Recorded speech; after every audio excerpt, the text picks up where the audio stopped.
आगे है बेटा देनदारों पर छूट के लिए आयोजन, provision for discount on debtors.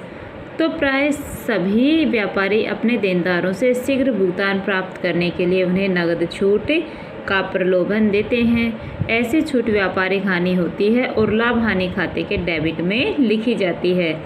जिस प्रकार देनदारों पर डूबत ऋण के लिए प्रावधान बनाया जाता है, ठीक उसी प्रकार देनदारों पर कटौती छूट के लिए भी प्रावधान बनाया जाता है, क्योंकि वर्ष के अंत में कुल देनदारों में से कुछ देनदार ऐसे अवश्य होंगे जिन्हें अगले वर्ष शीघ्र भुगतान प्राप्त करने के लिए छूट दी जाएगी।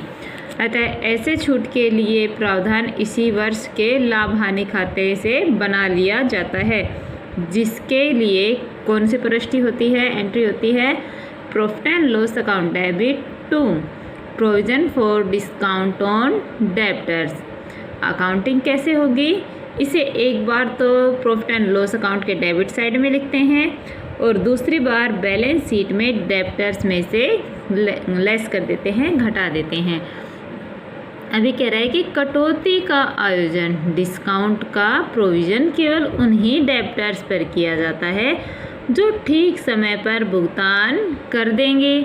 अतः कुल देनदारों में से अतिरिक्त डूबत ऋण घटाकर शेष राशि पर पहले संदिग्ध ऋणों के लिए आयोजन की गणना की जाती है और फिर देनदारों में से संदिग्ध ऋण आयोजन घटाकर शेष देनदारों पर कटौती के आयोजन की गणना की जाती है।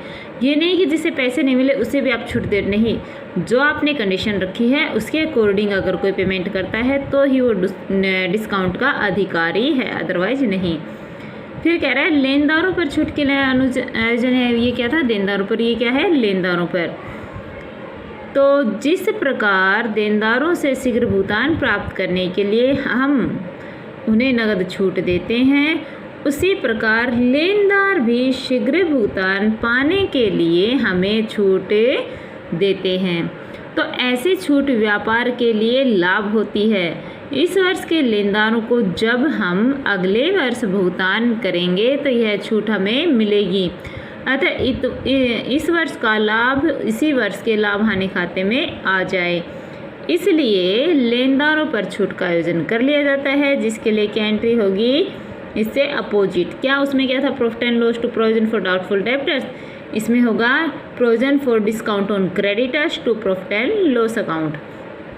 अब क्या कह रहा है ये कि यह छूट व्यापार के लिए लाभ है, अतः इसे एक बार तो लाभ हानि खाते के क्रेडिट पक्ष में लिखते हैं तथा दूसरी बार स्थिति ऋण के दायित्व पक्ष में लेनदारों में से घटा देते हैं, क्योंकि लेनदारों को इतनी राशि कम देनी पड़ती है। फिर है हमारे पास सेल टैक्स।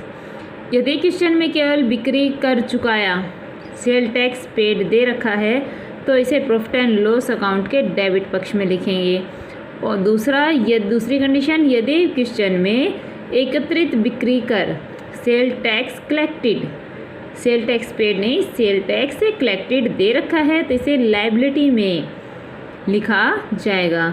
और तीसरी कंडीशन, यदि क्वेश्चन में सेल टैक्स पेड और सेल टैक्स कलेक्टेड दोनों राशियां दी हुई हों तो इन्हें आपस में से घटाकर शेष राशि को ही लिखा जाएगा। कैसे, एग्जाम्पल दे रखा है, देखिए केस फर्स्ट दे रखे, यदि सेल टैक्स पेड की राशि सेल टैक्स कलेक्ट से कम हो, जैसे सेल टैक्स पेड 5000 और सेल टैक्स कलेक्टेड 7200 है, तो ऐसी कंडीशन में प्रॉफिट एंड लॉस में कोई भी राशि नहीं लिखी जाएगी, केवल लायबिलिटी में क्या लिखा जाएगा, 2200 रुपये, क्योंकि इसका अर्थ है कि ग्राहकों से 7200 रुपये बिक्री करके एकत्रित किए गए, जिसमें से केवल 5000 ही सरकार को दिए गए और शेष 2200 अभी सरकार को देने बाकी हैं, तो वो हमारी क्या है, लायबिलिटी।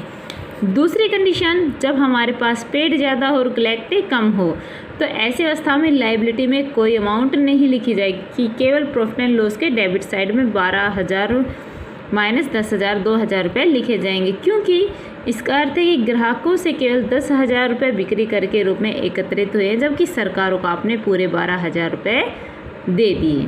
तो इनको समझ लीजिए बेटा, कल ये अगला क्वेश्चन हम करेंगे। Thank you.